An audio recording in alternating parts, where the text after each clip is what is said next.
ये समय सामने देखा है। ये जोगी महाराज ये राम को नाम ले रहा है। क्यों नहीं? जाके पूछो भैया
देखेगा तमाशा याद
बाबा वो महात्मा को खुशी दे और मारपीट क्यों छोड़?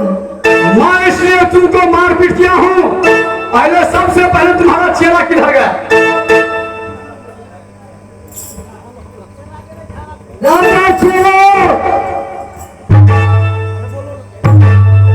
एक बात बताओ, तुम तपस्या जो करता है इस जंगल में किसको नाम जपता है? मैं तपस्या बाबा करने और धर्मराज को बाबा तपस्या कर दूं। रे बाबा, आज समय आ गया कलयुग को पहरा और धर्म का पहरा चला गया। अगर तूने कलयुग को नाम नहीं लिया तो इस तुमको कुटी में रहने नहीं दूंगा। हम लगा देंगे बाबा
पहले तुम ये बताओ तुम किसका नाम जपेगा? ये कर दो, ये क्यों न जानते हैं? ये धर्म को नाम लेती है और कलयुग का कोई कोई नहीं लेता है। अभी तुम्हारा पहला गया और ये क्या चाहते हो तुम? क्या धर्म